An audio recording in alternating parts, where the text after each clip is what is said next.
Graça e paz da parte de Deus nosso Pai e da do Senhor Jesus Cristo. Hoje eu quero continuar no texto que falei na mensagem anterior, mas antes disso quero lembrar a você que você dê o seu like, ative aí o sininho se inscrevendo, faça o seu comentário e, se entender que deve sentir assim de Deus, passe essa mensagem para alguém que você está compreendendo precisar dela. Na mensagem anterior você pode ter pensado, poxa vida, aquele texto que falou de gente que se aproveita da crise, poderia ter dito das verbas que chegam para o município, para o estado, e são engolidas, mas isso sempre acontece.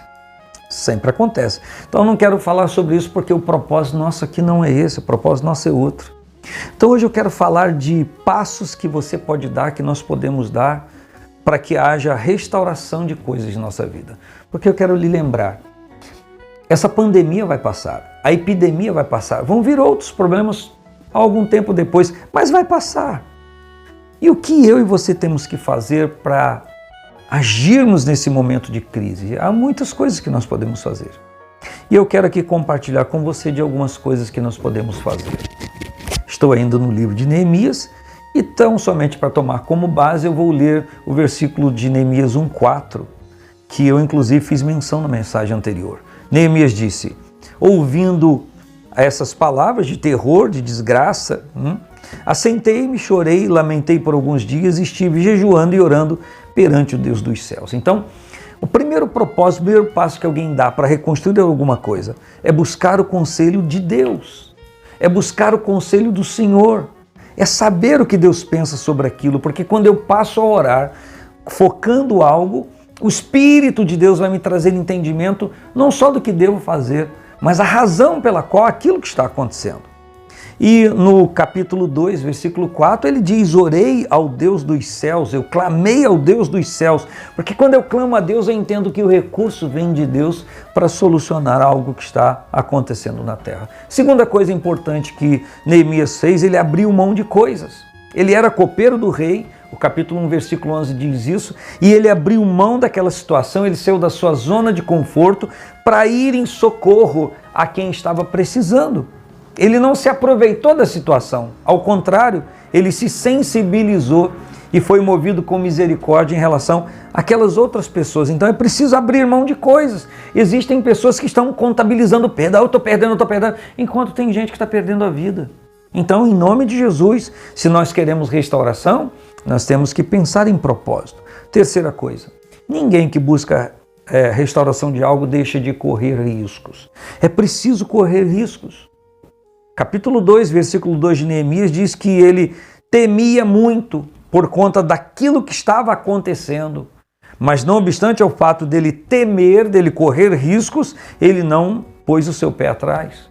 Outra coisa, nós temos que sempre averiguar a situação do que está acontecendo.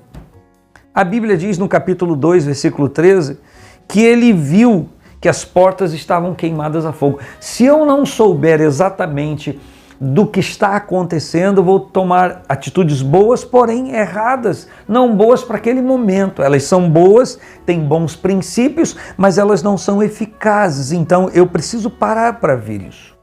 A quinta coisa, eu não estou falando em ordem de grandeza, eu preciso contar com a ajuda de Deus. Eu preciso considerar a ajuda de Deus. No versículo 18 do capítulo 2, ele diz que a boa mão do Senhor era comigo. Eu tenho que entender que não sou eu quem vou fazer.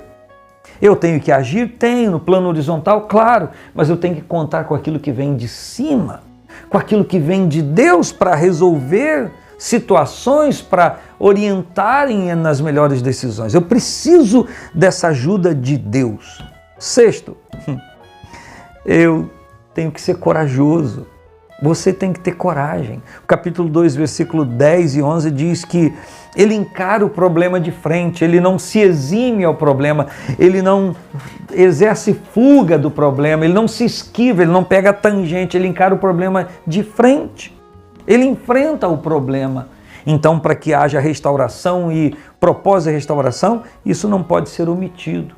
Sexta coisa ou sétima coisa, ele enfrenta os desafios de pessoas que deveriam estar ajudando, mas haviam pessoas que não queriam o bem de Jerusalém.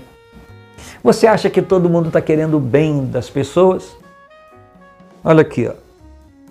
Tem muita gente que está numa situação mais confortável do que antes. Tem muita gente ganhando com essa crise. Tem muita gente. Eu não quero entrar nesse detalhe. Só fazer o apontamento. Então, eu tenho que enfrentar desafios. Que desafios ele enfrentou? Está no capítulo 2, 17. Gente que vinha zombar e desprezava o que eles estavam fazendo.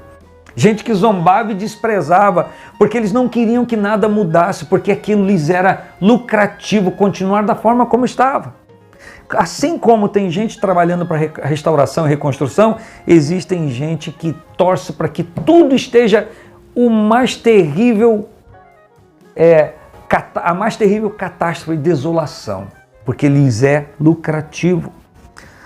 Oitava coisa, é preciso haver vigilância. Temos que ter cuidado com o que falamos e a maneira como interagimos. No capítulo 4, versículo 8, a Bíblia diz que Neemias pôs guardas de dia e de noite para estar atento ao avanço do inimigo, à investida do inimigo que não queria aquela restauração. Então é preciso vigiar. A nona coisa é uma coisa muito importante, perseverança. Perseverar, não desanimar, permanecer fazendo intensamente cada dia mais aquilo que está se fazendo de forma positiva. Ele ora no capítulo 6, versículo 9, ele pede a Deus: ó Deus, esforça as minhas mãos, que as minhas mãos não fraquejem, que as minhas mãos não caiam, não abaixem. Ele diz: Senhor, esforça as minhas mãos, porque eu estou vendo que o meu ânimo está acabando diante dessa adversidade. Existem pessoas lutando agora. E essas pessoas que estão lutando para que algo bom aconteça, às vezes estão na lente, nos focos de pessoas que sobrevivem daquela carnificina e quer dar palavras para que as pessoas se desmotivem e desanimem só porque elas querem que elas desanimem, porque aquilo lhes é proveitoso. É até complicado falar disso, mas é uma realidade, e você talvez esteja focando, e eu também estou fazendo alusão ao que está acontecendo agora, mas isso em qualquer momento da nossa vida. Nós não vamos conseguir realizar o bem que nós queremos se o Senhor não trazer força à nossa mão. O escritor aos Hebreus diz: tornai a levantar as nossas mãos cansadas e fazei vereda direita para os vossos pés, para aquele que está manco não se desvie inteiramente, antes seja sarado. E a última coisa que eu quero falar, que Neemias conseguiu concluir aquilo que ele planejou. Ele concluiu. A Bíblia diz no capítulo 6, versículo 15, que ele acabou a restauração do muro.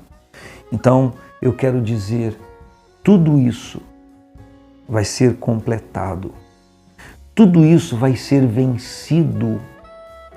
Mas a gente vai olhar para trás e ver o dano que isso pode ter causado, os absurdos que rechearam esse momento.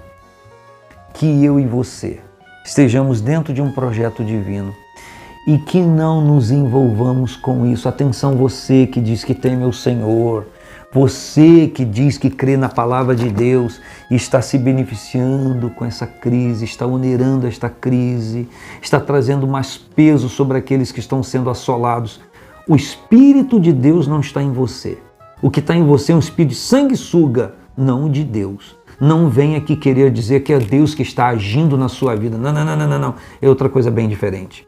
Mas o Espírito de Deus ainda age na terra. E ele ainda está presente na vida de muitas pessoas. Eu quero orar agora. Pai, em o nome de Jesus, que a tua inspiração, que o teu Espírito, que o teu movimento esteja agindo em nós e na vida de muitas pessoas.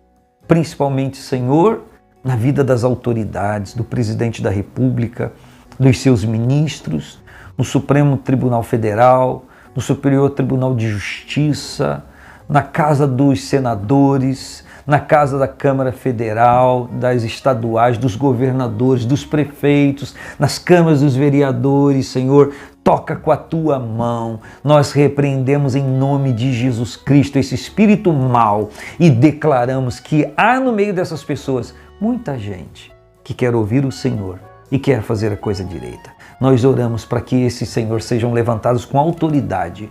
Senhor, que o cetro do governo esteja na mão dessas pessoas e que não seja um cetro humano, mas que seja um cetro celestial que desce para trazer autoridade para fazer aquilo que precisa fazer, Senhor. Eu entrego a Ti esta oração com uma multidão de pessoas, Senhor, orando a mesma coisa, em nome de Jesus. Amém. E graças a Deus.